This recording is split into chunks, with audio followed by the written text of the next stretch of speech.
Hello and welcome to another episode of the Christian Reeve Podcast. Today's guest is a content creator, a community manager, a former computer engineer, all the way from Utah in the United States. His name is Sammy Davis. Welcome to the show. How you doing?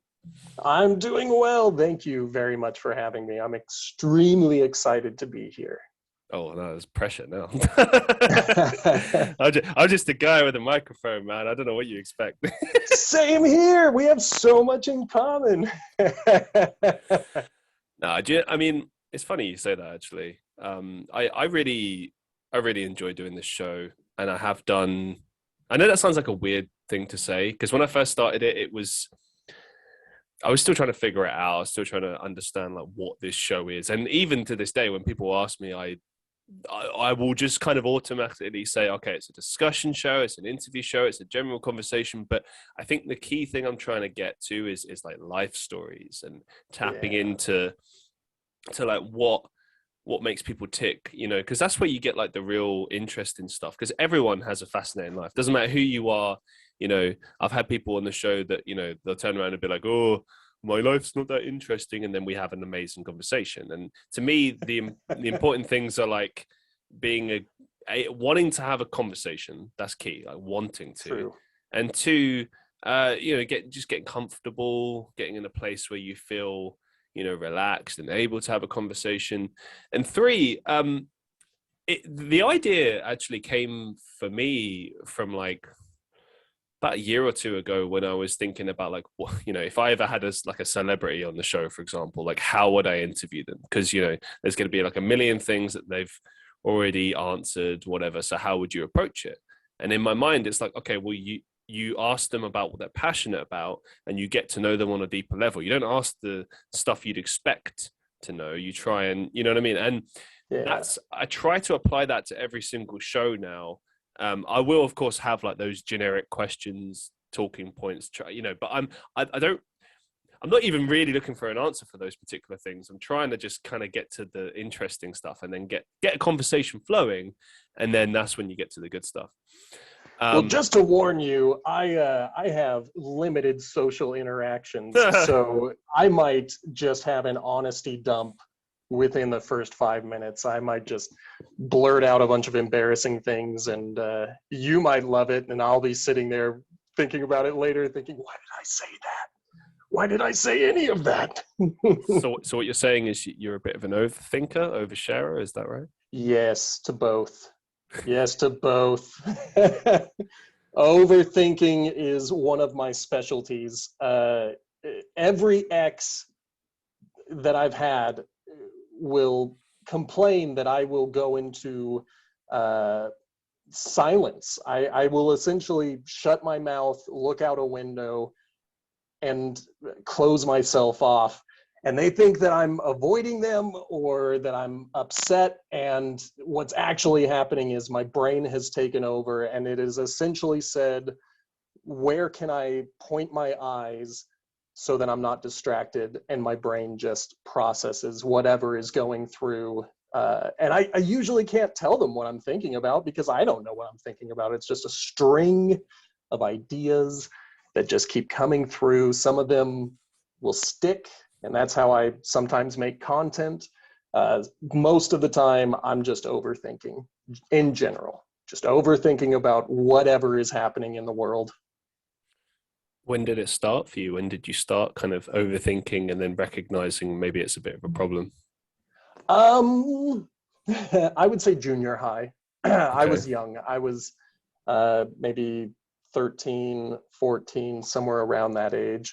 I was one of those gifted children where academics came easy. So usually I wouldn't be paying attention in school. Because it got boring. I already knew what they were talking about, so I would think about other things, and I would get called out for it.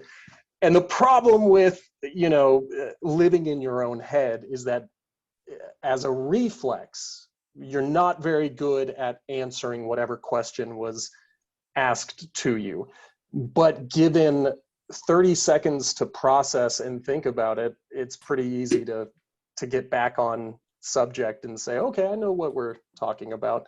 But I would get in trouble because teachers would want the reflexive answer. They would want to know what year was the fall of Rome, and I would need to look that up or think about it at that time. I had a similar problem in school as well, except it was different for me. I was frustrated with certain subjects, and I was very argumentative and rude. But I was just frustrated. Yeah. And I think that's the problem when you, because school is frustrating for us all because it's just so poorly managed, and it's just stupid to have like one thing and expect everyone to operate within the confines of this way of thinking and way of approaching things, and it's archaic as well. Like, for instance, there's people in my community that are 16 now and they're doing their GCSEs. Shout out to Mads, and she won't watch this, she doesn't listen to the podcast. Shout out to her. And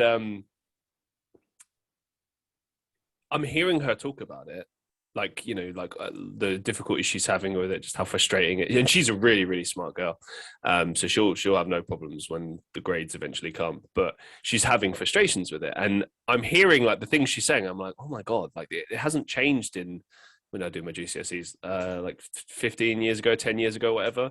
And that's the thing, it was dated when I was at school. And it goes on and on. Like, it's probably dated back to like the 70s or something. They just keep like the same education system and tweak things here and there, but there's wider problems. And I feel like there's very few teachers. I mean, okay, maybe it's changed these days, but back when I was at school, there was very few teachers that actually wanted to teach you. And I remember my mum once said to me, sometimes when we'd be arguing, because I was a smart kid, and she knew that.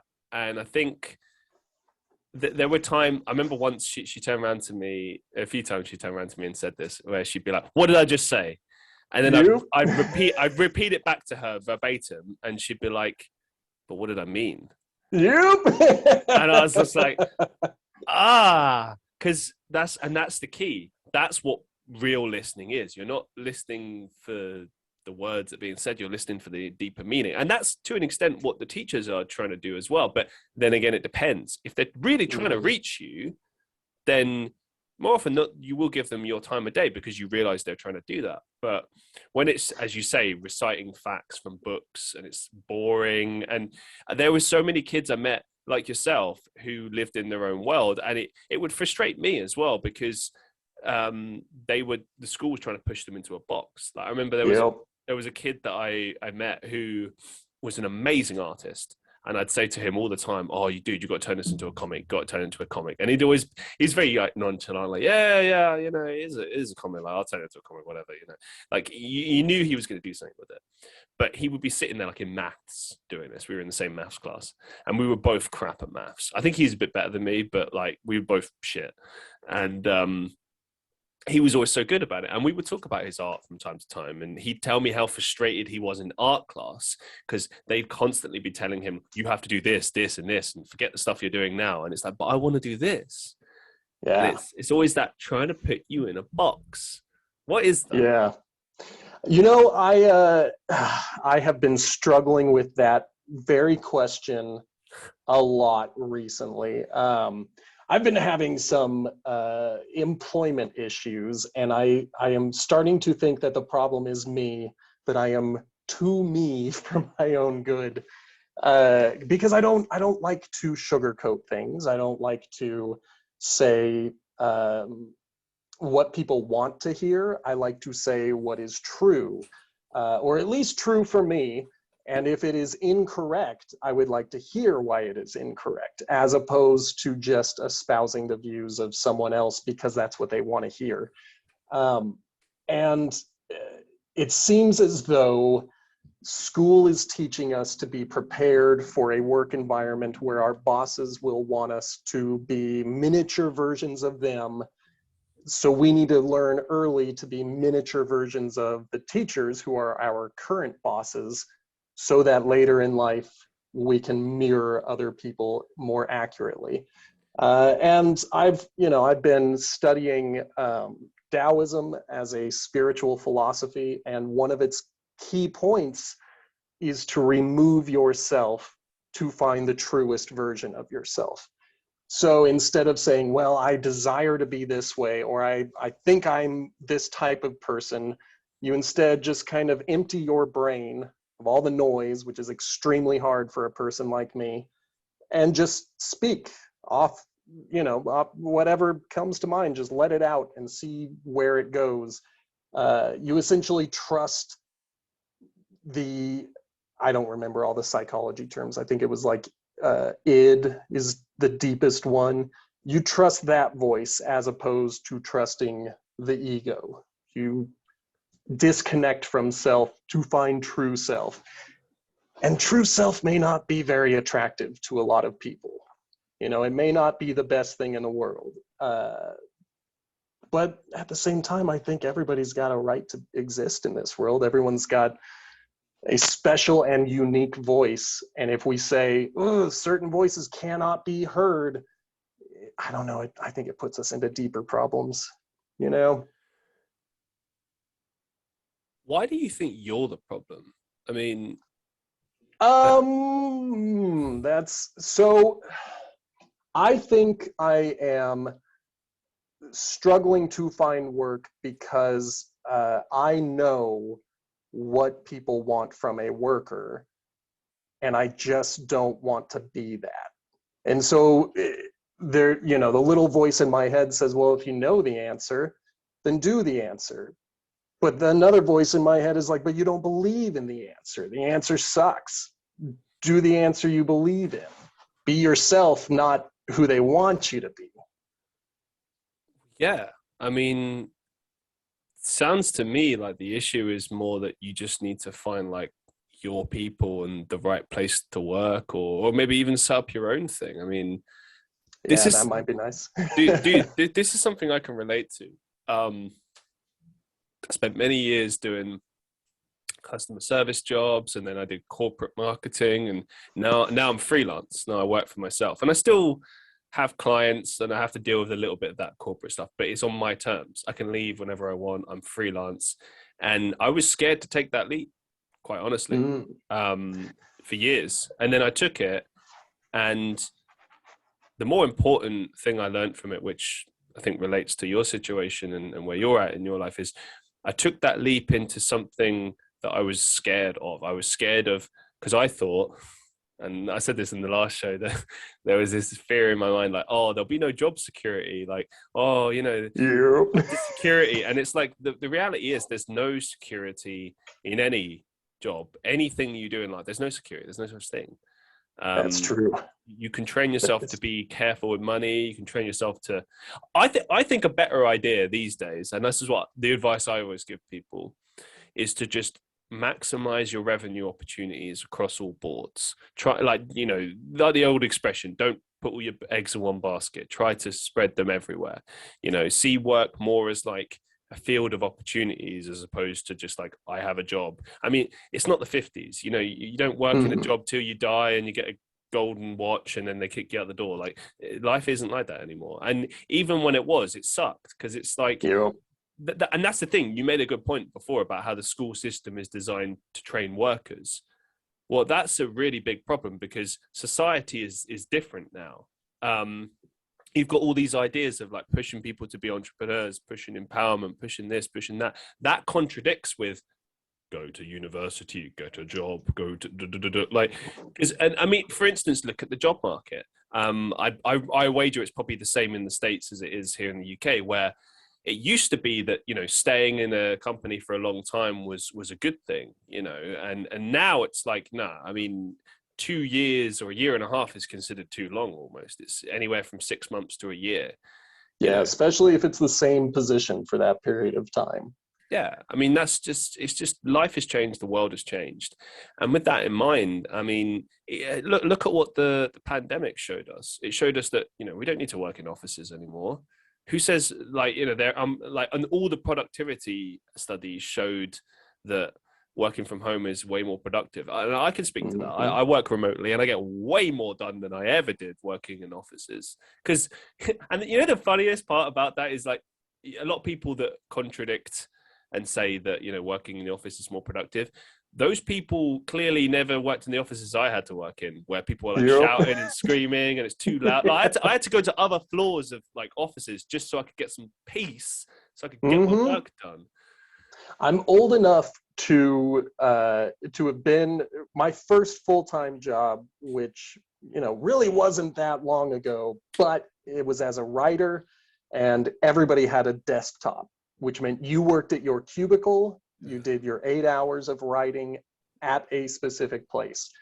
And it was frustrating because writers are social most of the time. And I tend to think of work as a punishment.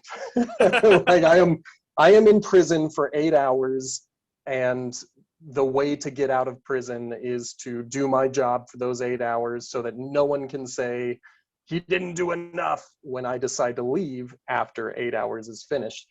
So I would be at work and people would come up and they'd want to chat about whatever movie came out, or sometimes sports, but I don't like sports. So usually it was very easy to drown them out when they would talk sports, because I'm like, I don't care.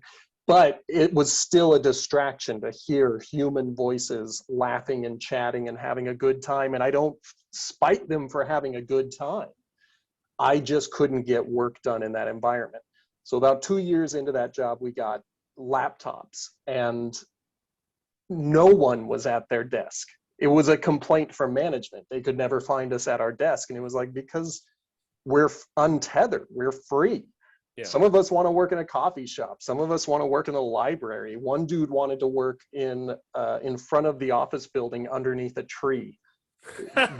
We just found the places that we like to work. And even though the managing editors did not understand that work environment, productivity shot up. You know, it used to be one set of articles needed to be turned in within 3 weeks, and then we would move on to the next thing. Once we got laptops and could work on our own schedule, we would get our work done within a week or a week and a half. And so we needed more work to write about. And it shouldn't have been seen as a threat that we had become more productive with freedom. But there's still people today who are like, you need to be in the office for most of the day. Otherwise, how do we know? It's just a control thing, man. It's no different from school. Like, I'm sorry, but when they would turn around and be like, you need to be at school and you need to study from these hours to these hours, and this is the most productive way to do it. Bullshit. School would be so much better if it was like 3-4 hours a day. Because I tell you what, if it was, let's say it was hypothetically, it was like 4 hours or 5 hours, something like that, right? I'm willing to put money on the fact that it would be much more productive. And actually, I reckon school kids would actually enjoy school more. If it was changed, switched up. I think a key thing as well is adapting to lots of different people. Like in this, like school is a great metaphor for how the workplace should be. And like they both can be changed in many ways. Because if you in a good workplace, they will embrace who you are and how you work and adjust to you, not the other way around. Like if you constantly have to adjust yourself to someone else, they're not really getting the best return on their investment. And school is the same. Like the company I work for, like I butt heads a little bit with certain people, but at the end of the day, like we have the same goals, and it's a healthy dialogue. You know, like I'll say what I think, they'll say what they think. You know, they might like I'm beholden to them as far as like the contract is concerned. So it's like, okay, I will do what they say, but I will at least tell them what I think and why I think, okay, this might work, this might not work. But then we go ultimately with what they want. And it work, at least there's that platform and there's that conversation. It's not like school where they're like, no, shut up, do what you're told. Like that's just you're going to the principal. Well, because that's the thing. If you employ someone, you should be, you know, employing them with the idea that you're taking on their knowledge and expertise and everything. Like it shouldn't be. Otherwise, you're just renting someone's carcass and, you know. See, and I think most jobs are just renting someone's body, their physical form. Right. because in their eyes, they have the perfect process. They just need someone to do said process. I will add to that though. It depends on the job. You know, if It does. yeah, if it's like working in a supermarket or Amazon fulfillment center or something, I understand. You know, you got A to B, whatever. And you know what? Like, I think it speaks to the different types of people we are. I know people that have worked in, you know, things like retail for years and they love it, Mm-hmm. hospitality, and they love it. Great. But here's the thing: you can't expect everyone to love the same thing. Yeah. I've met the flip reverse. I've met people that absolutely hate the office, prefer prefer more like physical jobs, and vice versa. Mm-hmm. We're all different, and we all need to go for what works for us and what makes sense for us. And that's exactly how school should be. And bringing it back to yourself, I mean, I don't think the issue is you. I think the issue is you know, finding places that work for you.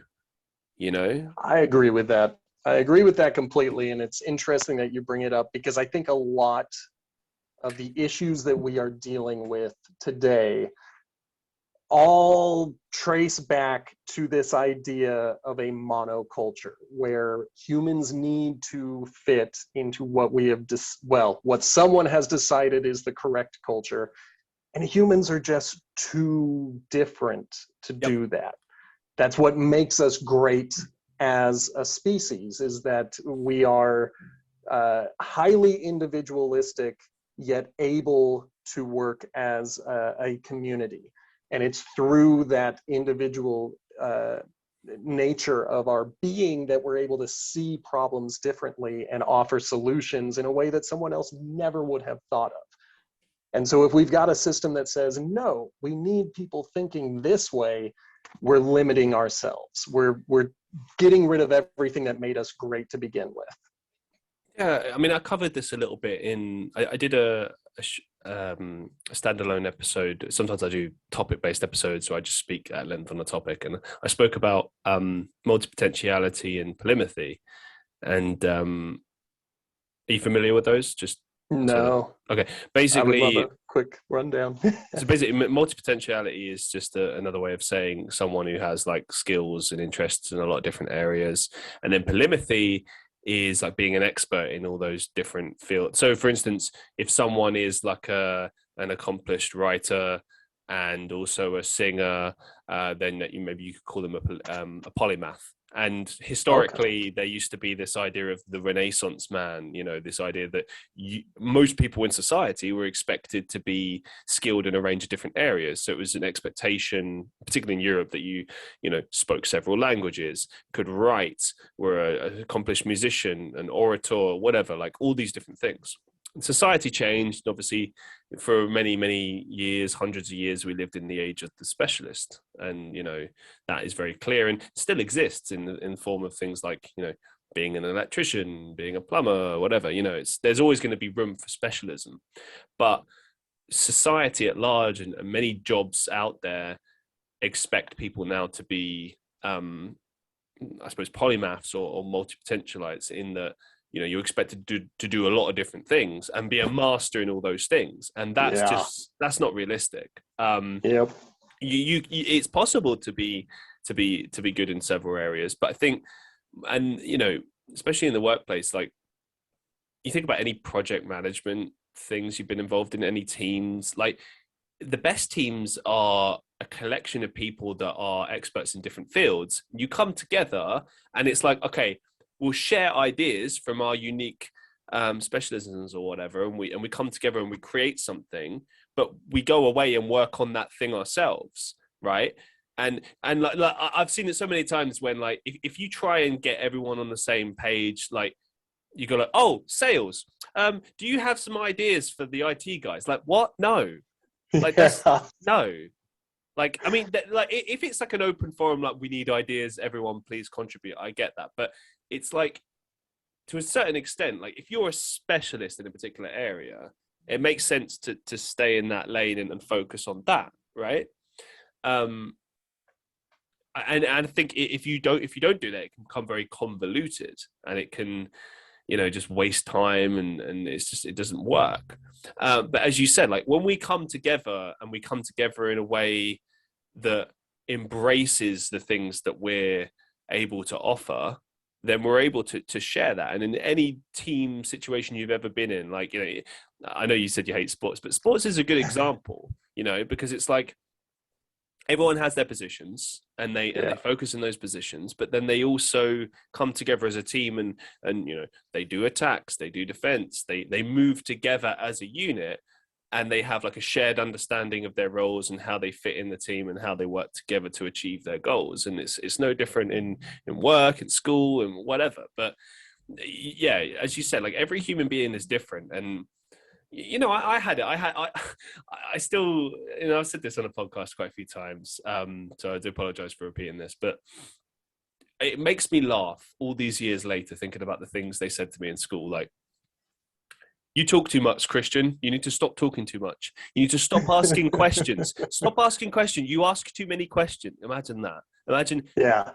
The thing we need to do as human beings, ask questions and expand our knowledge. You're doing too much of that. That's the thing. It was all designed for what you said, to put you in a box and keep you there, and that's what they expect you to do, because they want to prepare you for the 9 to 5. Well, look, not everyone's going to work a 9 to 5. Not everyone's going to do shift work. Like I've done both, and I hate them both. And I did them. I did them to the best of my ability, but it was soul destroying, and it wasn't me. And that's why I'm pursuing, acting, voice acting, music, podcasting, whatever. Like, and it's not conventional. It's not easy. It's a different life, and I have accepted that.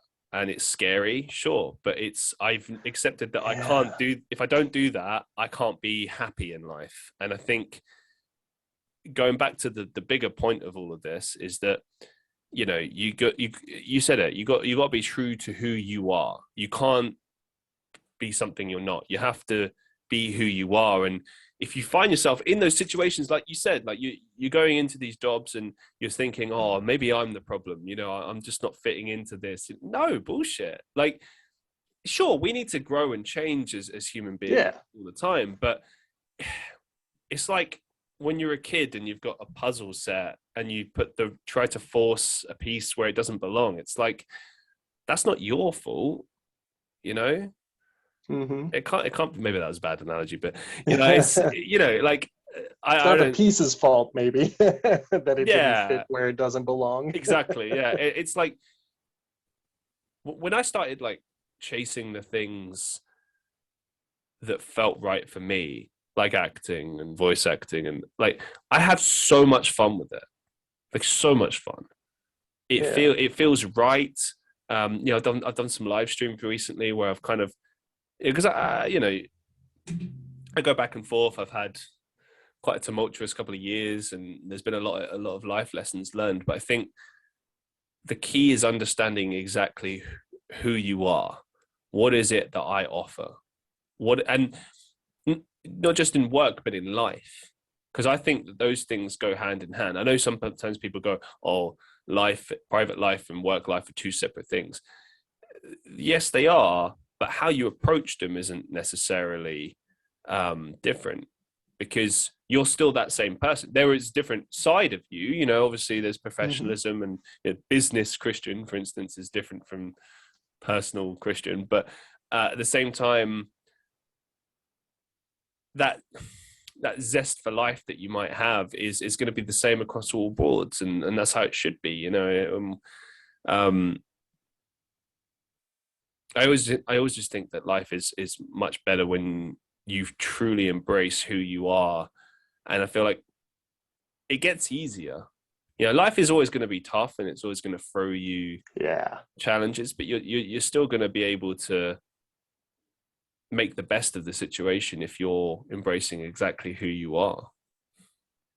Yeah, I definitely can see all of that. It's funny that you mention all this. Now I'm starting to think, maybe I'm like a year behind you in terms of life, because I am going through the shit, if you forgive my foul language. But life has all these ups and downs, and I am putting a smile on my face as personally I feel like I'm at one of my bottoms.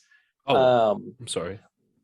Well, it's just one of those things where it's like, I've had a lot of performance training and whatnot, and one of the things that I was taught, at least in radio, is that even if life sucks, if you put a smile on your face, your energy will go up and you're more likely to succeed at whatever you're doing, in my case being performance. If you had the patience for it, and this is to anyone who is listening, on my TikTok, if you scroll far enough down, and you find that I still have a long beard, you'll hear that I sound very depressed. I sound very down. And it's because I was, and I didn't know how to hide it. And I don't always know how to hide it. I don't know if I always should hide it. But if I want to entertain people, if I want to get someone smiling, if I want to tell a joke that gets someone to laugh, I at least have to put a smile on my face. You know, it's the sad clown thing where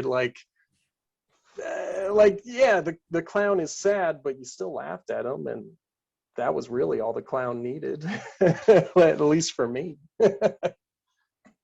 This is an interesting point that you raise, because it's actually, again, something I connect with you on. I think,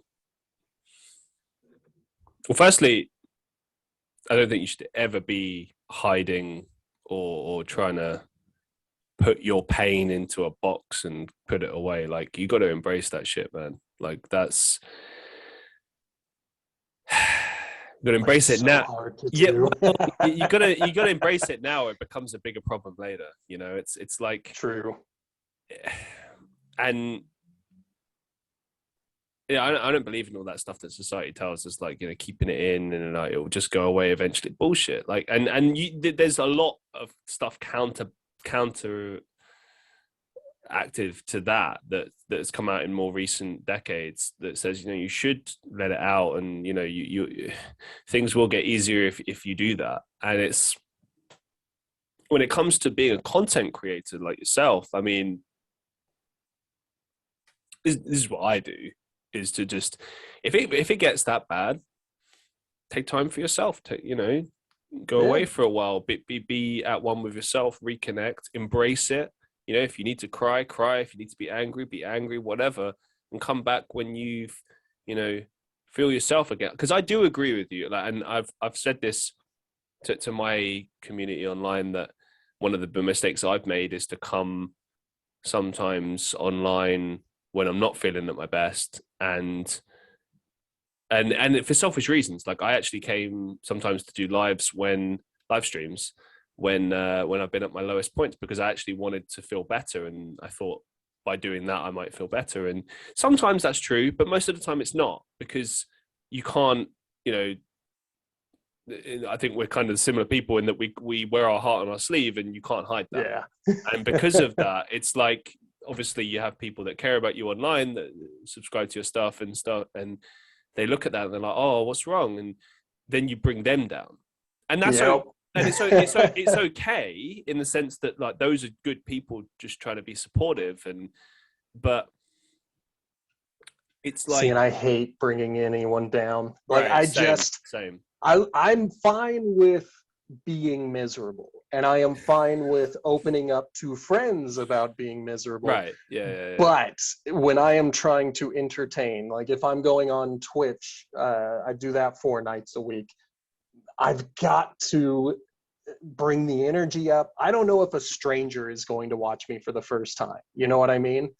And so I don't want them to come away thinking, okay, the type of content this guy makes is relatable, but it's relatable in a way that's kind of bringing me down.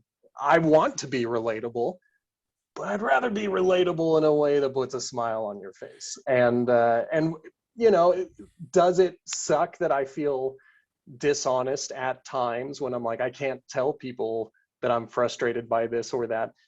Sometimes it does, but in other cases, it helps immensely. I don't have a troll problem. I say that now, and who knows, maybe next week suddenly I'll have a bunch of trolls. but it's because I took something away from community management, which is to not engage. If someone has a problem with me personally, I will try to figure it out. But if they're just coming at me because they don't like what I had to say, I just ignore it. I don't delete it. I don't like it. I don't comment on it. I usually don't do a video reply, but I did do one and I feel a little guilty about it. I just, like a duck, I just let it run like water off my back. I would rather not believe they exist. And I think that if I allowed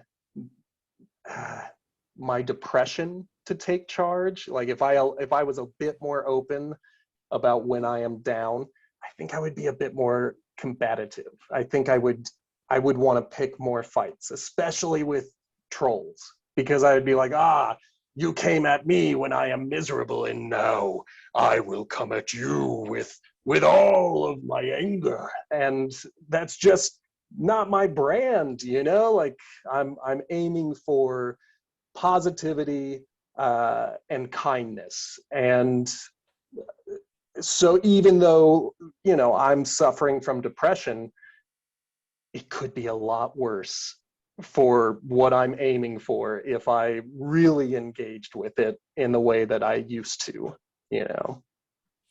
Yeah, I agree.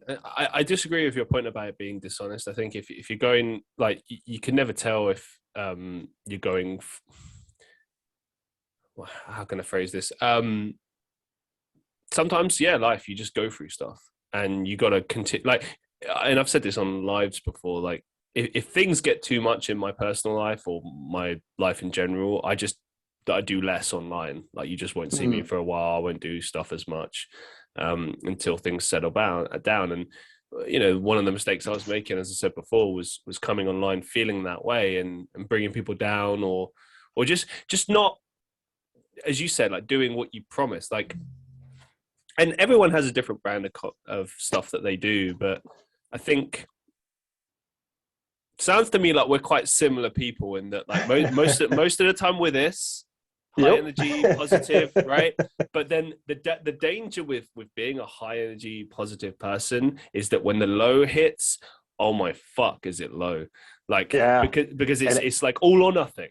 There's no in between. It's like either super and if people happy or came super to bad. you when you were up here and now they're seeing you down here, right, they start thinking like, oh man, something is wrong. And it's like, no, I'm a human being and I have ranges. And you usually get to see this upper range where energy is high and I am doing well. But every once in a while, you know, the other sides will come out.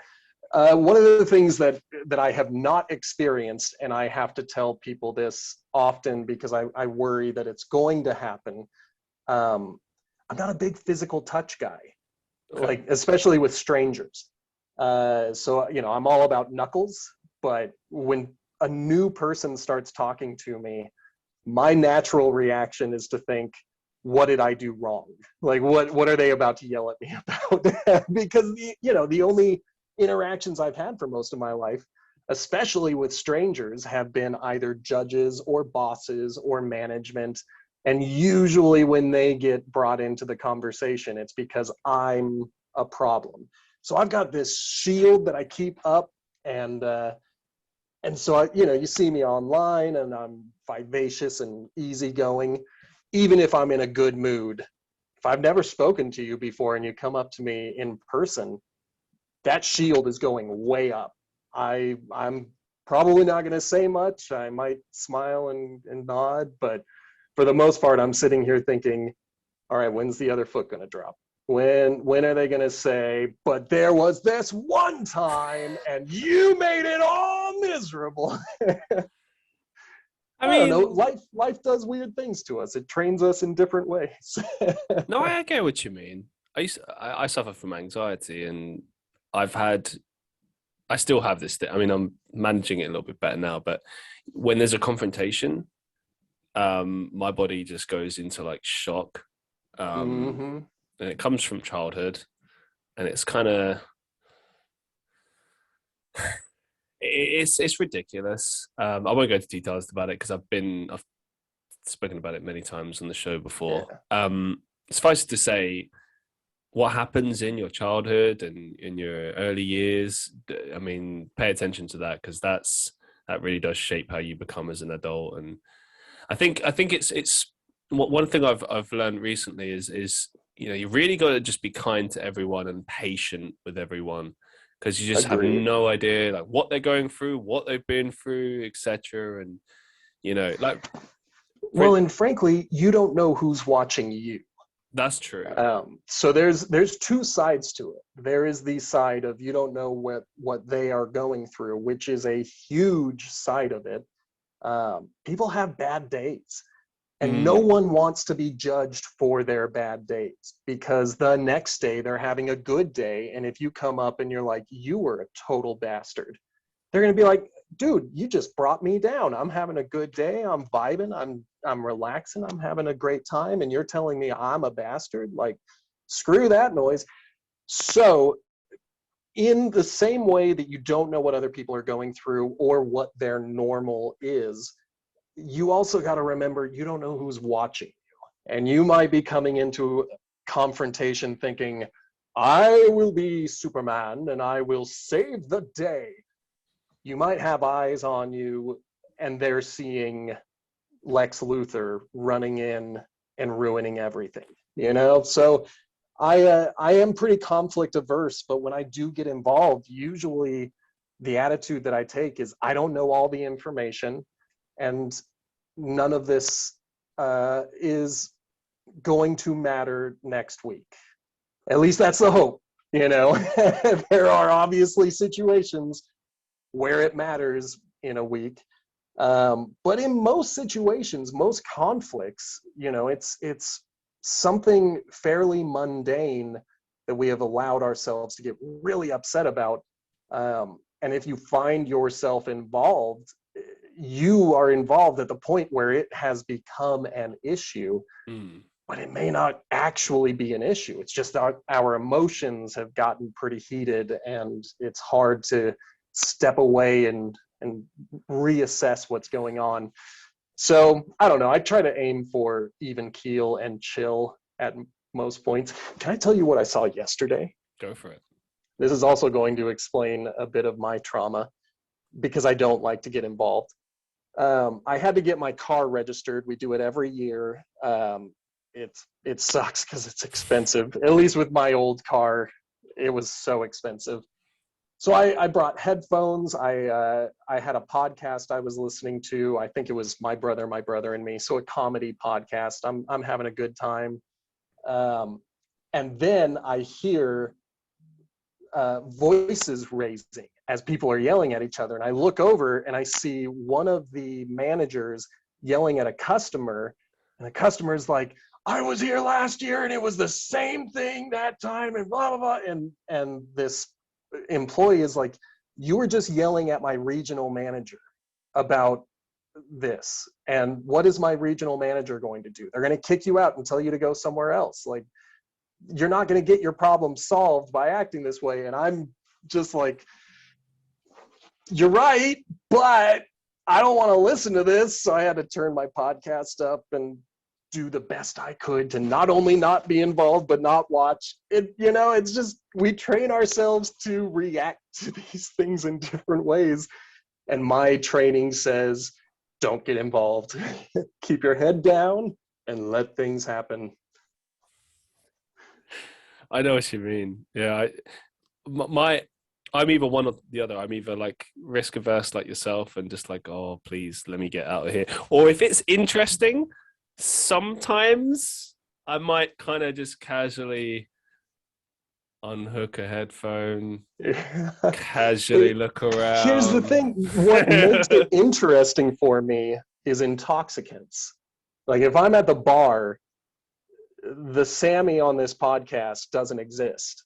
If I'm at a bar and I can hear you talking, chances are I want to be involved in the conversation, because alcohol has said everyone wants to talk to me. And alcohol has lied, but that's what it said. So I have gotten into conflicts in bars, never physical altercations. I've been in one fight in my life and I lost.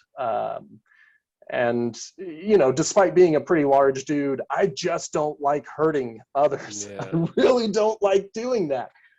So I'd rather lose a fight than hurt someone. So in a bar situation, I'll just let my mouth just go. And maybe my mouth ends up hurting people, but I didn't realize it at the time because I was a little bit too drunk. I mean, the intoxicant I prefer is greens, and it's because it allows me to maintain kindness. Like, what is that? If I'm Greens. drunk, I'm weed. Oh, sorry. Marijuana. Oh, right. I thought it was like a brand of alcohol. No. I was using slang. I apologize. The greens. I prefer kindness, and I have found of the intoxicants that I usually do, weed is the one that allows me to maintain kindness, but also allows me to step outside of my comfort zone and have conversations with strangers without feeling like, what are they thinking about me? What are they going to do? What are they going to say later? Because none of that matters. You know, I will never hear what they say later. I will never know what they are thinking about me. I can come back and listen to this podcast and hear what was said again, but I don't know what's in your brain. And I definitely don't know what's in the brain of someone listening right now, you know? And it doesn't matter. What matters is that I represented myself in any situation in a way that I still feel like I was honest and truthful to me, you know? It always comes back to honesty. It's interesting you say that.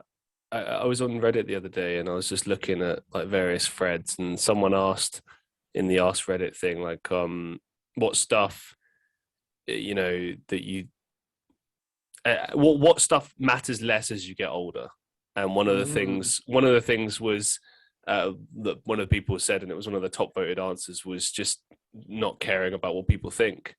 And it's so true. Like, you just, when you stop caring about what people think and what they think of you and what they're thinking in the moment, it's like a liberating feeling where you just realize that, I realized two things. One, people are not thinking about you as much as you think they're thinking about you. Yep.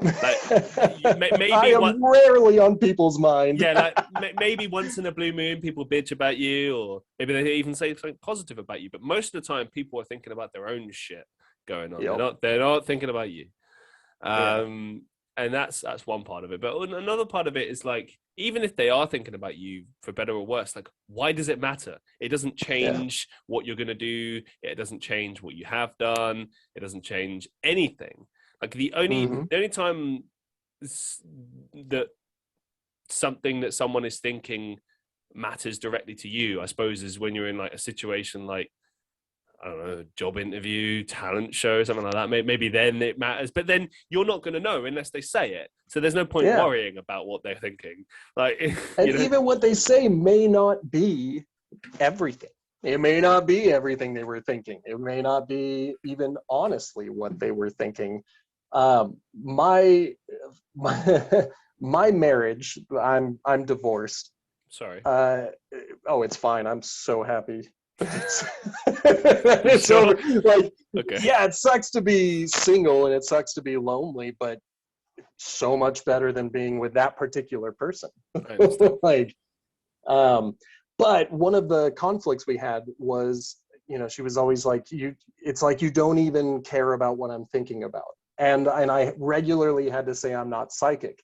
And time away from her specifically has taught me that while I may not be psychic, perhaps what she needed was for me to be a bit more empathetic. And that's a thing that I think that we can strive for, is trying to recognize other people's feelings, and maybe getting to the crux of why they are feeling any particular way. But I don't care what someone is thinking still. I only want to care about what they're feeling. Their thoughts may be impacting their feelings or vice versa, but I will never know what their thoughts are. But if they've got a scowl on their face, or if they're very tense in their body, I have hints as to what they're feeling.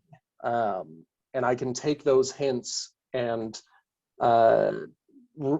change the way I am going to approach the situation based on those hints. I think empathy is a far more approachable and attainable skill than becoming a psychic, if that makes sense.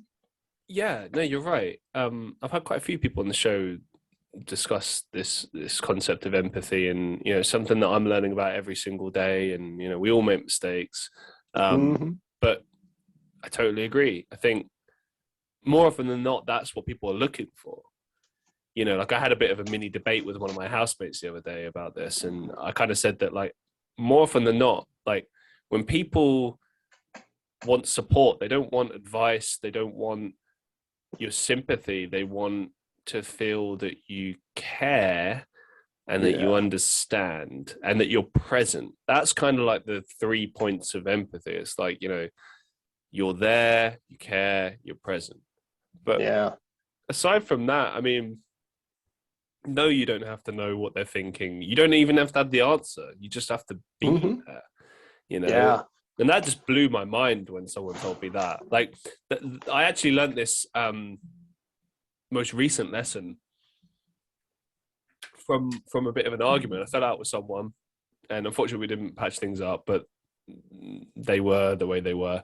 But I did learn a valuable lesson from them, and because they turned around to me and they said, "Christian, I don't want you to say this or that. I just want you to," how does she put it? I was trying to find the words. There was a particular way she put it that I think was kind of perfect. I'm paraphrasing a little bit, but it's like to recognize how she was feeling. What was the particular? Oh, this is so frustrating. Well, it's like, interesting. Acknowledge. Okay. She wanted me to acknowledge how she felt.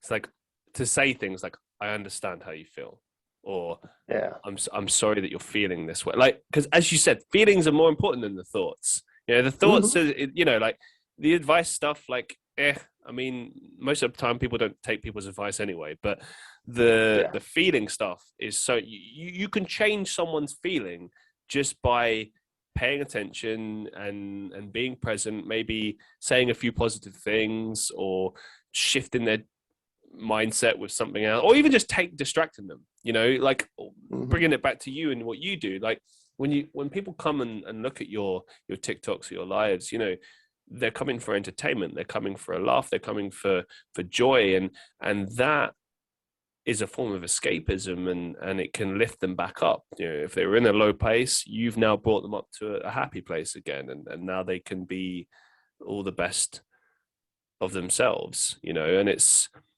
a valuable thing to be able to gift to the world and to bring people up again. And I think I agree. Empathy is the same. It's not easy. I'm always learning myself, and I don't think I'm great at it. I think sometimes I can be really good. Sometimes I'm just terrible at it. But we're human, aren't we? We and we just have to try and keep getting better. Yeah. I'll say it like this. Thoughts are electrical. They happen quickly, and they can go away quickly. But feelings tend to be chemical, and they stick around in your body. They process throughout your whole system. If you're constantly trying to read someone's thoughts, they move too quickly. They just get processed too fast. You'll never do it. You just won't do it, even if you think you're a psychic. Sorry, thoughts happen too quickly for you to keep up with all of them. But chemicals stick around, and our body processes our feelings holistically. And so you can get those hints, you can get those clues as to where someone is at. I can't tell people what those clues are because with different people, it's different. People see me a sweaty, fat, tall guy, and they're like, oh man, I bet he's this way. No, I'm just anxious. That's where the sweat is coming from, and probably where the fat is coming from. Like you're a good looking guy. Come on. Yeah, well, I appreciate it. So, but you know, I guess what I'm saying is, like, I think that empathy allows people to feel seen where they are right now, and right now is all we ever have guaranteed. You know, we can never go back. We can look with perfect clarity at the past, but we can never go back there. And when we look forward, there's a fog. There's no trail before us. There's no signs to indicate which way to go. But right now, we have total and complete presence. And so if you can start picking up on people's feelings, you will join them in the present. You will be living right now with them. I guess the goal is we all want to be Qui-Gon Jinn. That's really what it boils down to. We all want to be a great Jedi Master. Which brings me on to the way you look. Are you trying to cosplay as Qui-Gon Jinn?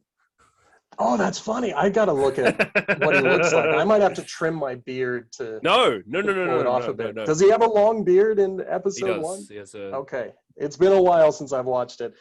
For me, episode 1 is my popcorn flick of the entire Star Wars franchise. I don't hate it.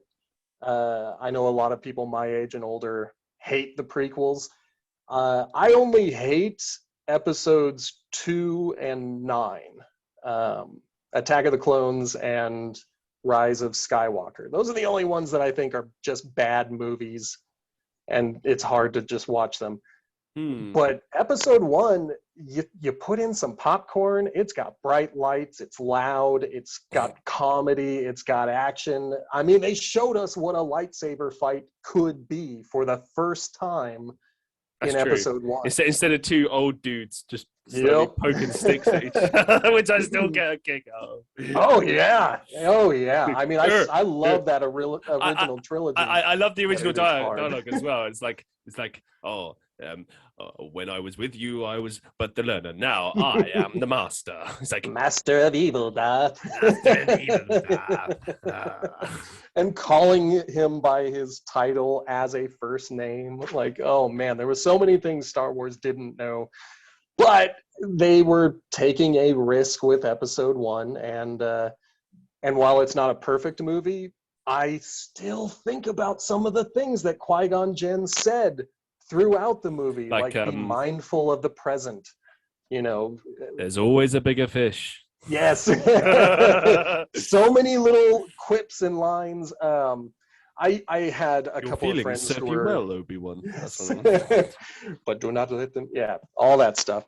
A lot of people would point to Daoism, the Dao meaning way or path or something like that. And they would say Daoism is a strong influence on the original idea of the Jedi. And while the Jedi have, changed as art changes, I can't help but look at them and think those are some Taoist warriors. Those are people who hide their weapons under their robes, and they come into a situation with words. And most of their abilities, especially combat-based abilities, are to push things away and to, try to stop physical conflict. And then they finally pull out their lightsaber, and what do they use it for? To reflect blaster bolts. They're not even usually using it to attack. They're using it for defense. And I'm just like, yeah, I can see how you could point to some of these characters and be like, that's a Taoist warrior. That's a great one. I gotta ask. There's this guy that's done a few videos on YouTube. It was a while ago now, and his videos essentially are like why the Empire was right and why the Empire are actually the good guys, right? And the whole videos, they are a piss take, but at the same time, there is a lot of truth in them as well. And one of the things is that he kind of says that like the Jedi are like massive hypocrites. Yeah, and they're very kind of what's the word, like you know, when you try and kind of impose your goodwill on others, but by extension, you are being hypocritical, but also kind of being a bit elitist. There's a it's lot when of you that with a take Jedi. belief and then turn it into dogma. And that's the issue Right. with the Jedi, is that it has become dogma. Like I tell people, I mean, my religion is that I'm an atheist with a spiritual leaning towards Daoism. And I think that is the way you're supposed to approach Daoism, is that it's kind of your philosophy on the side. It is not your belief system. But there are people who saw it working and codified it and turned it into dogma. And so now you've got a religion called Daoism. And I think that is reflected in Star Wars, where Qui-Gon is told by Obi-Wan, you would be on the council if you just did blah, blah, blah, blah, blah. And he's like, that's not the way. I am following the Force. I am connected with the Force. And now, you know, through Clone Wars and all these other things, we learned that Qui-Gon didn't die. He became one with the Force in his afterlife and was able to continue to communicate and blah, blah, blah. So he was living proof that dogma doesn't work. And had the Jedi Order made him a council member, they would have had that voice that says, no, this dogma isn't working. We need to go back to meditating and to being flexible and to being aware of the present and not trying to predict the future. We need to go back to the way it was and stop kidnapping children because children connect with the Force easier. Instead, we should open ourselves up to the idea that you could find a kid in the desert, and that kid in the desert should be a Jedi. But we just need to support that kid in the desert. So I don't know. I love Qui-Gon Jinn. I think he is such a great Jedi Master. He is such a good analogy of what was wrong with the Jedi at that period of galactic history, and the reason why it is so easy for the Empire to defeat them, because they essentially just get rid of dogma. They're like, you know what? Everything the Jedi said, gone. It's out. And look, we've got peace and stability. Granted, you have to deal with soldiers everywhere, but you've got peace and stability and an open economy. Like, you know, it's one of those things where had they listened to one guy, everything would be different. There's so many what ifs in that series that just really entertain me. Like, I don't know, I was trying to think of like a really good one. Like, like, what if they just left Anakin on Tatooine? Just fuck it. Just, you know, who cares? He's just young, some boy who's very astute. Screw it, you know. You know what? I bet I think his path still leads him to becoming Darth Vader. And really? the reason for that. But how? If he never gets... So, Tatooine, as we have seen through this expanded universe, Tatooine is a crucial... It's just where it's happening, apparently. Yeah, everything on Tatooine. Like... Yeah, it's essentially like... you know, if you go to Colombia, where you're not anywhere near Brazil, but things are popping off in Colombia all the time. And you might think, well, we didn't even come anywhere close to where things are supposed to be happening. Sorry, man, that's just where the highlights are. I think because you've got the gang activity, you've got so many different cultures using Tatooine as a port, either to ship goods and services or to move through the systems. It's just such a centralized location that eventually Anakin gets frustrated with being a slave, even when his mother is sold, and in this universe he would be sold with her. Right. He doesn't take that as freedom. He takes that as being a slave somewhere. I think he joins one of the gangs and eventually gets the eye of the Emperor and becomes Vader without a Qui-Gon Jinn and an Obi-Wan influencing how he thinks of things. And in that situation, when we get to Return of the Jedi, we would have an Anakin with no interest of returning to the light side of the Force. We have an Anakin who has completely disassociated from other people. And so even if Luke is not a Skywalker, when you get to that New Hope Jedi coming down to finally face the Emperor, there's no reason for Darth Vader to break away and rescue the new Jedi. So that's where I go. I think he still turns into Darth Vader, but he's worse. I think if that would happen, there's no way that Luke would beat him at all. Mm-hmm. I agree. It'd just be end of it. And I don't know. I kind of like when the bad guys win. I do too. That's what makes Empire so great. That's why there was a computer game in, I think, like 2002, 2003, or is around the time that Revenge of the Sith, because I love Revenge of the Sith. I thought it was brilliant. I do too. That's my favorite of the new trilogy. Yeah, same. And there was a video game that came out, which was amazing. It was episode 3, and you got to do all of the lightsaber battles, plus like in sort of stuff in between. It was brilliant. And that's rad. Right. And when you, spoiler, I mean, it's been 20 years, but if you're Anakin and you can like successfully kill Obi-Wan, it shows you like a clip of like how that would look. And like he successfully does the jump, gets the high ground, kills Obi-Wan, and then the Emperor comes to him and he kills the Emperor. And then he's like, it's my empire. And it's like very realistic, and it's very cool to see. I mean, in that situation, Anakin has his whole body. One of the things that I often think about is that Darth Vader is a limited Sith. Like, even if he were to kill the Emperor and move on, his half-robotic body keeps him away from certain Force abilities. This is one thing I really like as well, is that in the movies, and especially the new ones, they've been very... Because in the computer games, you got Darth Vader like jumping, doing force jumps and all that shit.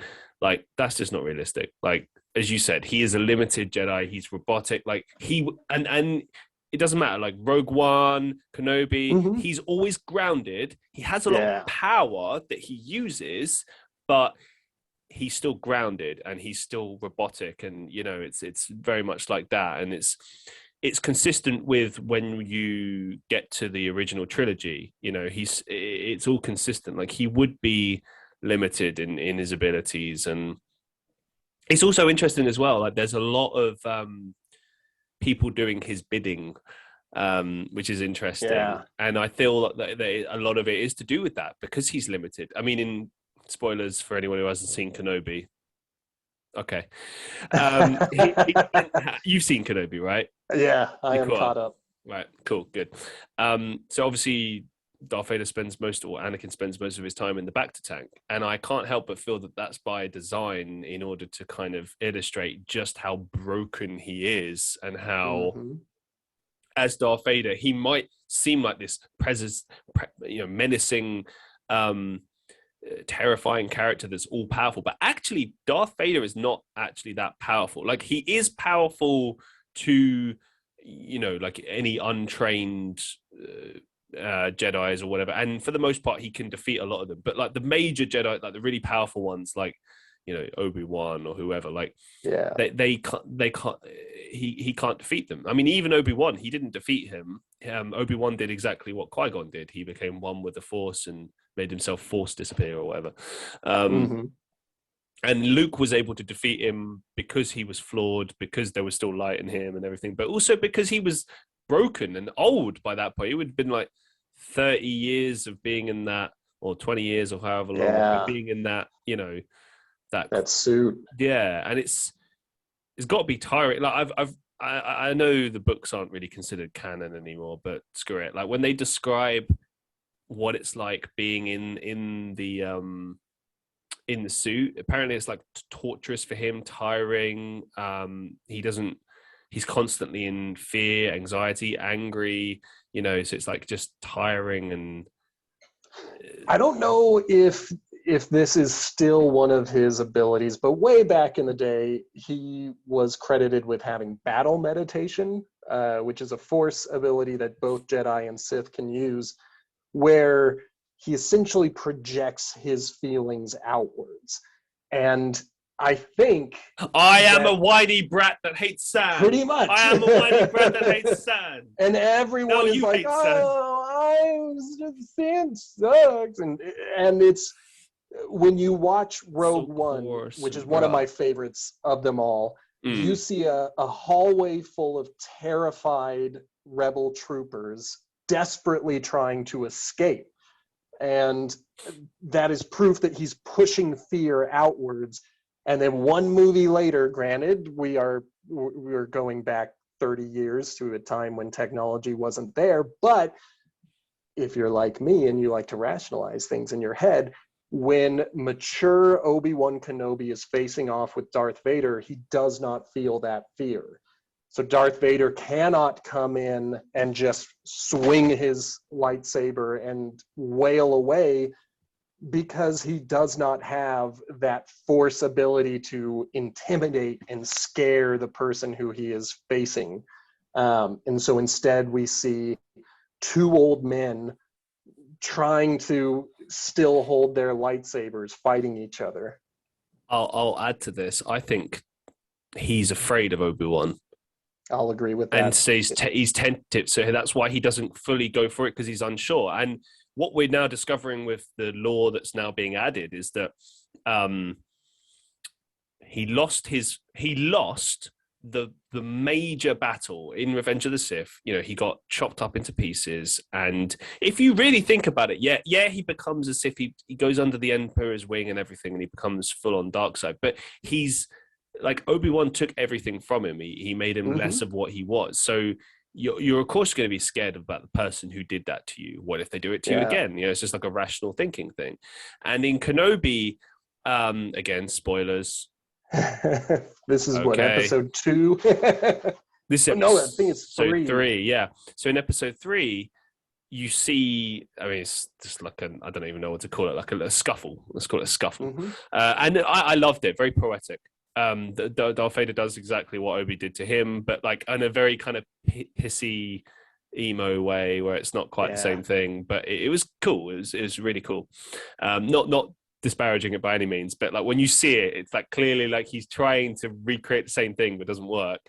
But it illustrates the point that Obi-Wan is not quite where he was. You know, he's been out of practice and training, and Darth Vader makes reference to that. He says that, but at the same time, he's still tentative. I think that's one of the reasons why he doesn't move on Obi-Wan, because that was really interesting, where he was there and the fire was there. It's like he could have very easily gotten around and just killed Obi-Wan. Why doesn't he? Yeah. Because I think he's nervous. He's not 100% sure.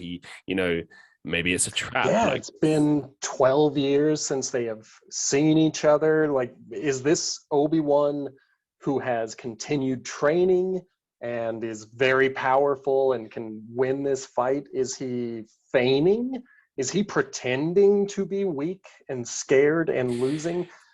You know? I'll add another thing to this as well, which I just thought of. Maybe there's a hesitance for him to kill Obi-Wan because his hatred for Obi-Wan is like the single thing keeping him going. Yeah, it could be his link to the dark side. It's like his power. Not just that, but if Obi-Wan dies, what does he have to live for? Yeah, who else is there to hate? Yeah. I mean, I suppose because that's his whole existence, and everything that you see him throughout everything, the games, the books, everything, it all talks about his hatred for everyone and everything, and it's very interesting to see. And I think they're doing a really good job with this. I was really amazed by the bit where you see Anakin in the robe. I hope they do more of that stuff. That's really cool. There's a thing on YouTube. I'm gonna get it all wrong. It might be Scene 38 or something like that. It's a short video, but essentially some visual effect artists wanted to reshoot the Obi-Wan versus Darth Vader fight from A New Hope. Oh, I've seen And it. Yeah. oh, it's so dope. And it just makes me think like maybe we're ready to have the original trilogy remade. Like You I'm ready know, for it. I thought about this. Um, you've got younger actors. I mean, you got the guy that played Solo. Hmm. You could recast.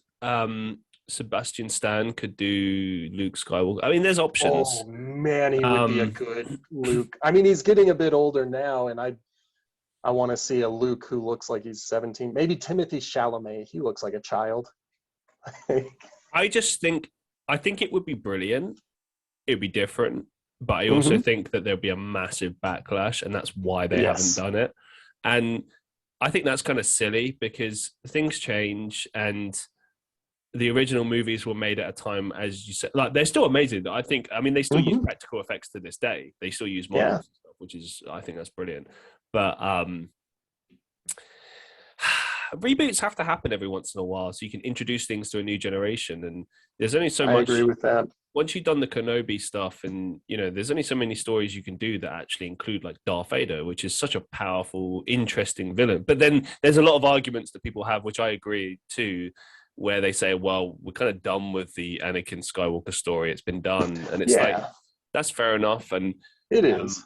I think there's talks about there being an Old Republic movie and stuff. And so there's a lot of cool stuff they could do. But yeah, I'd be open to that. I think that it'd be Hmm. interesting to see, and there's a lot they could do with it, and there's all these actors that could do it, and it's they could do it differently. They could change things Oh as well. yeah. That's another thing. They could change it in a way that actually cares about continuity. As Right. much as I love Star Wars, I mean, just like I'm always gonna come back to Daoism, but just like Daoism, you just have to be flexible with it because there is no continuity, there is very little consistency, and even within the first trilogy, by the time you get to the third movie, Luke is like, "You told me that Darth Vader killed my father."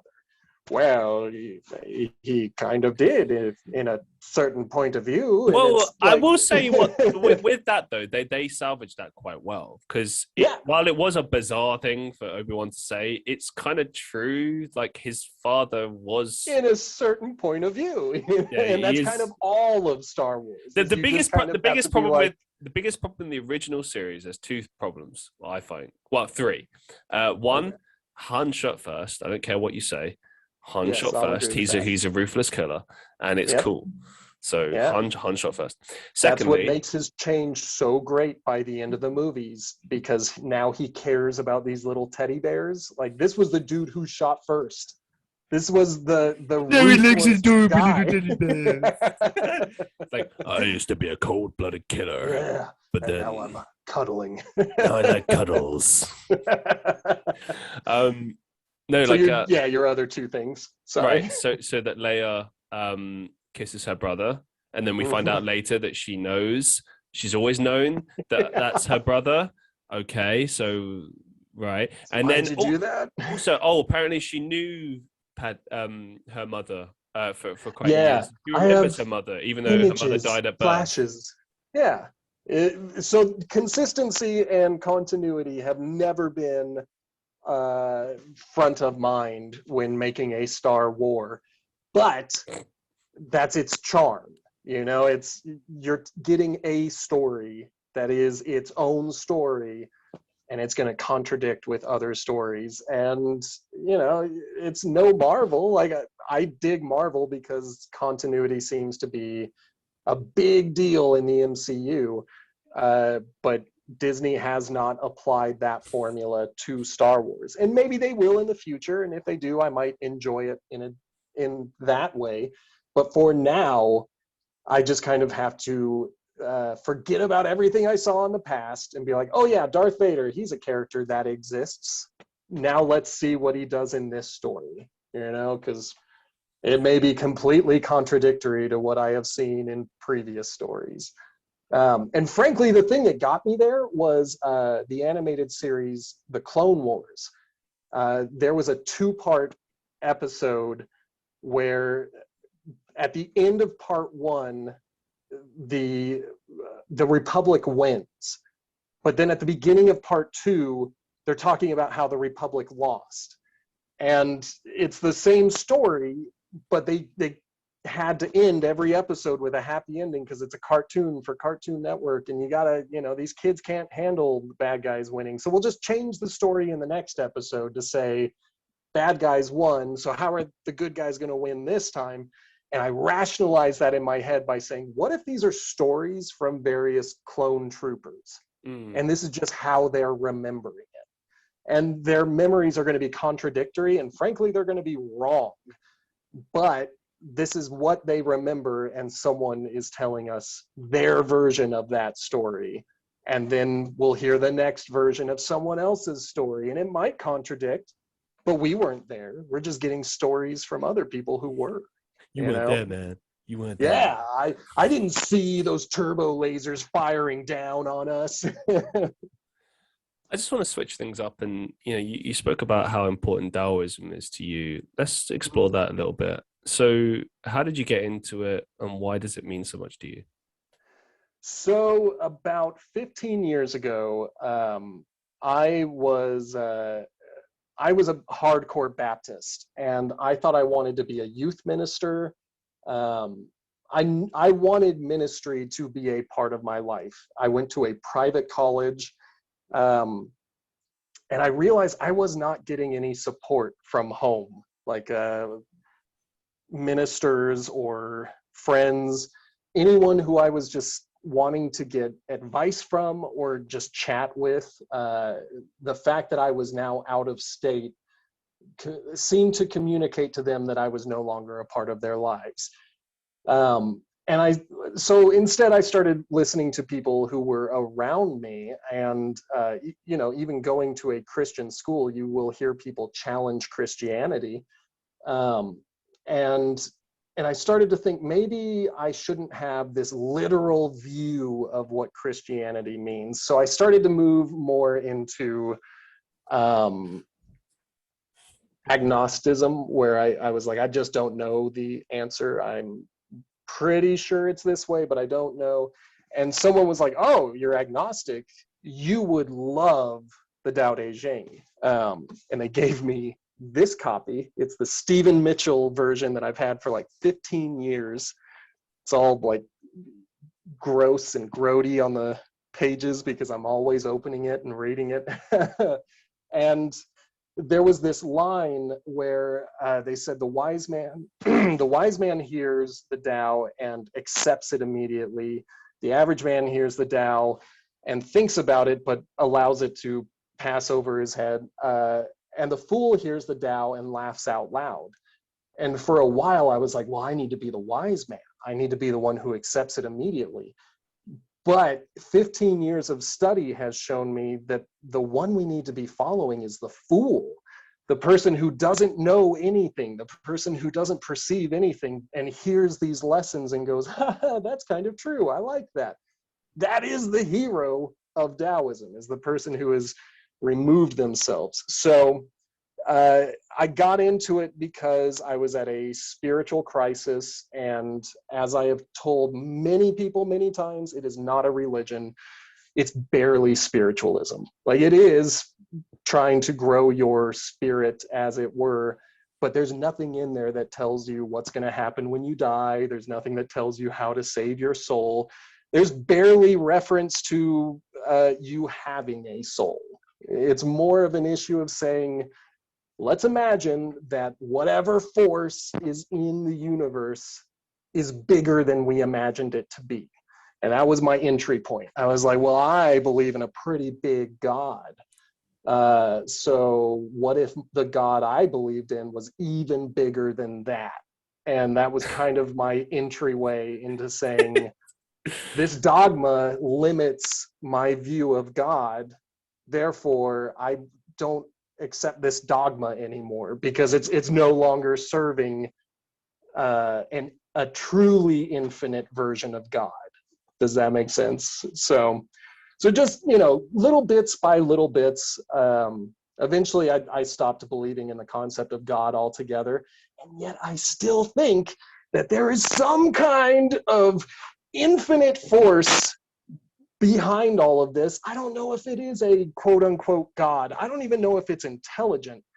I just know that there is a reflection of me all throughout the universe, and I see it when I look around, and that to me is proof that I should be trying to improve my spiritual oneness with the world, because the world has already proven to me that I am a reflection of it. So that's kind of where I'm at. What would you say are the biggest lessons or takeaways from Daoism that you've discovered?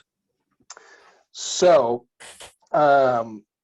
there are many, but the ones that I love the most are removing desires and perception. I made a video a while ago where I said that desires are poison. We get it in our heads that we would want to do a thing, but we get it in our heads that we want to do that thing because we have an expectation of what the results will be.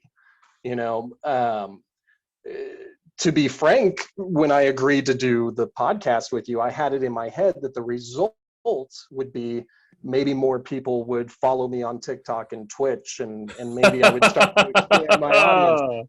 But as we started talking, I was like, oh no, this is much better if I'm not trying to grow my audience, if I'm just having a good conversation with a cool dude.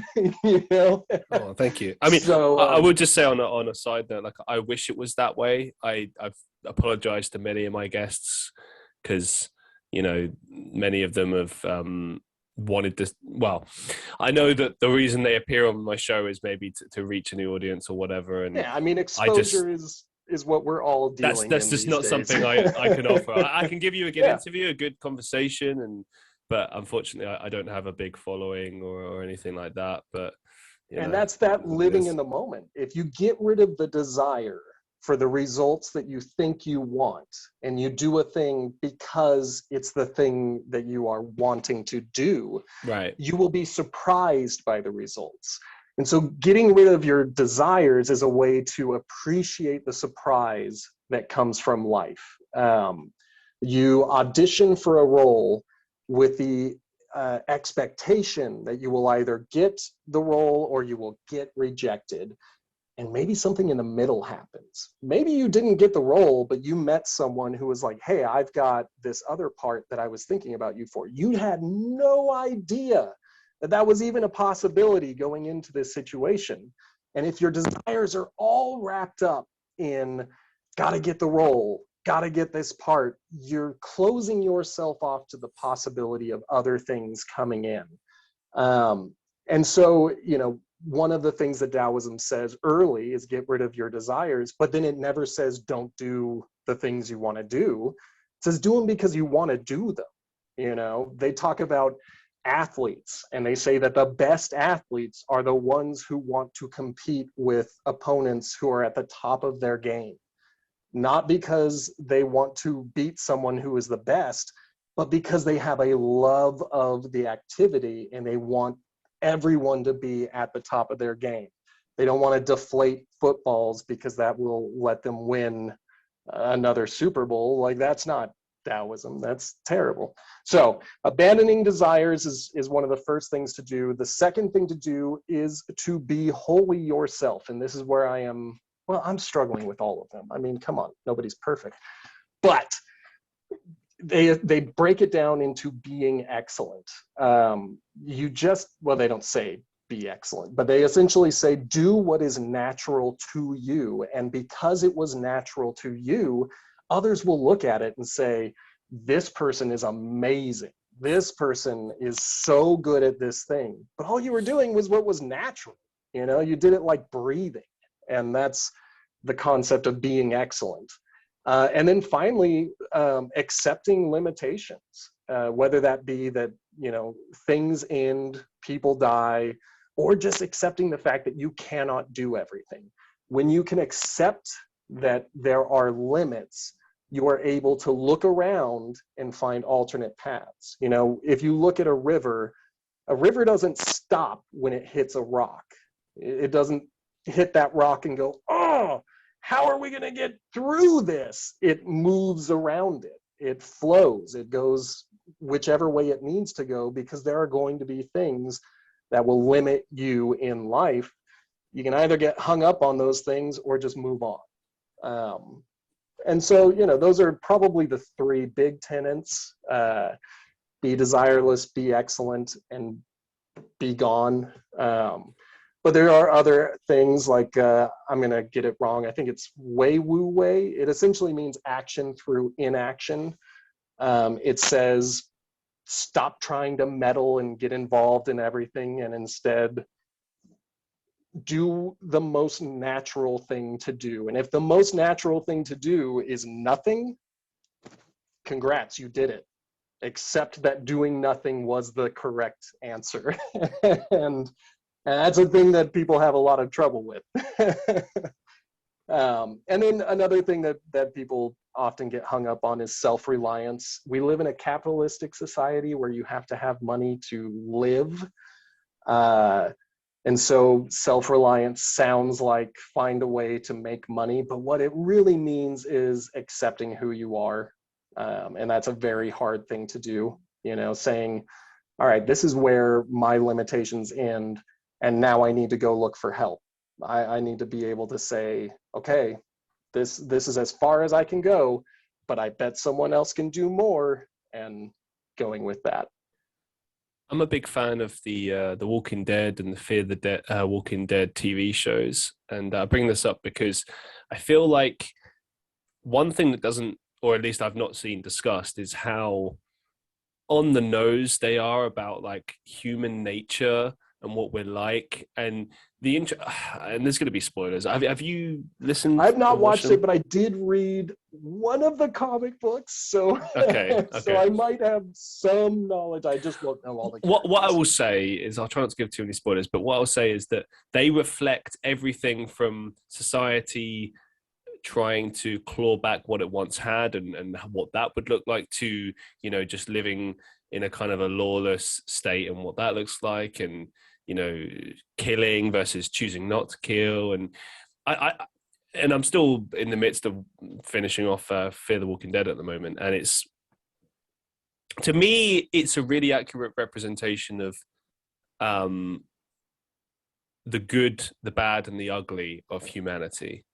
That you can have a side of humanity and heroicism in dark times, but also that dark times breed their terrible deeds, and that sometimes a good person can do bad things, and vice versa. Yeah, and I think that is very true.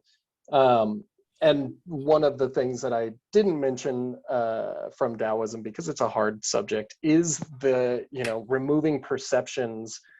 Because when you name something as good, you create bad. The symbol that most people associate with Daoism is the yin yang, and they look at it as two half circles connected, whereas the Tao is the whole circle. It is both the good and the evil. It's the hurricane and it's the quiet summer days. Like it's everything and nothing all at once. And so, a lot of times, and this is the thing that I struggle with the most, because I live in America and we have a crazy political system right now, and it's tempting to look at what some people are doing and saying, those are bad actions, those are evil actions. And in my gut, they are definitely nothing that I would do personally, but at the same time, they are being done. And I could either sit here and wail at the fact that nothing changes and everything is evil, or I could accept that things happen and I need to be flexible and change with the world. And the way that I would rather change is in a way that accepts more kindness and projects more goodness onto others, what I define as good. There's a verse in the Tao that says, when a person is good to me, I am good to them. When a person is bad to me, I am good to them. That way, in all things I do, I am spreading goodness. I'm only responsible for myself. I cannot change the actions of the politicians in charge. I can write as many letters as I want. They ain't gonna listen to me. So instead, I just got to try to be nice to the people I interact with. You know, kindness is free. So I should really use it up. Completely agree. Let's switch up some final few questions for you. What's the best advice you've ever received?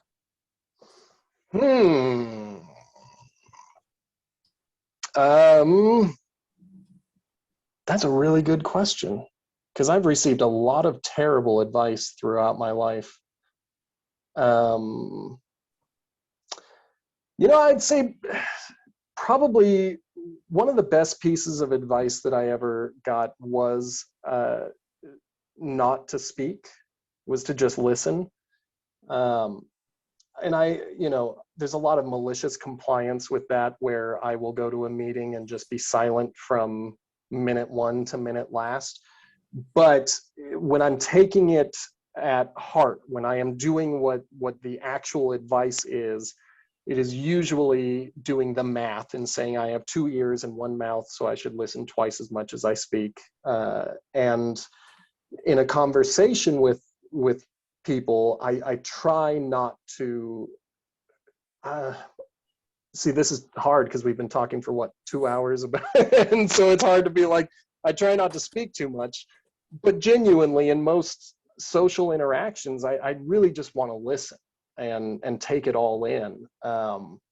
If the spotlight falls on me, I'm going to try to perform because that's my training. But when there's no spotlight, usually I'm just quietly listening and trying to understand where people are coming from. So I guess the best advice that I ever got was to do the math and realize I have 2 ears and 1 mouth. Great stuff.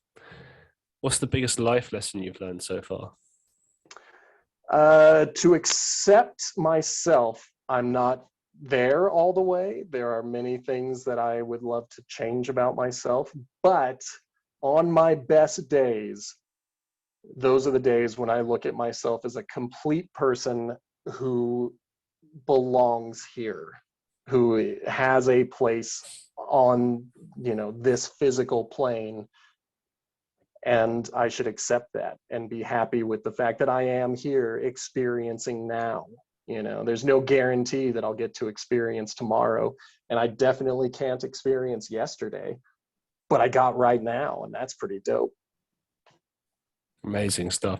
It's been a real pleasure speaking with you, Sammy, and getting to know you and sharing a bit of your story. Just want to say a massive thank you for appearing on the show.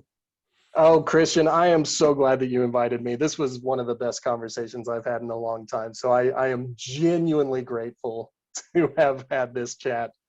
Do you have any upcoming projects or final thoughts you'd like to share with our listeners? I got back into streaming on Twitch, same username, bsammydavis. I'm doing it 4 nights a week. I'm a variety streamer. So on those 4 nights a week, it's a different game. I would love to have you guys following me on TikTok, because that's kind of my main jam. I have a few things that I'm working on, but I never like to tell people what the projects are, because I might hate it and it might change.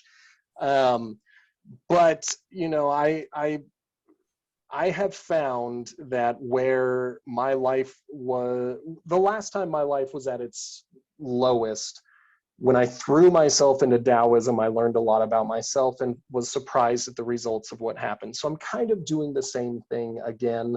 I have a second TikTok channel called The Novice Daoist, which I think is kind of funny because, if you're talking about an infinite thing, I'm always going to be the novice, and that's perfect. I would prefer to never be called the master, because that means I did something wrong.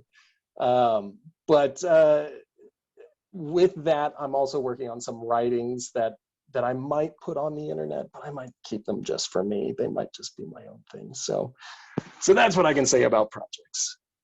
Awesome. Well, I wish you the best of luck with everything. And once again, thank you so much for appearing on the show. It's been a real pleasure. Thank you. It was my pleasure. And to all the listeners of the Christian Reeve podcast, as always, be safe, be well, and I'll see you in the next one.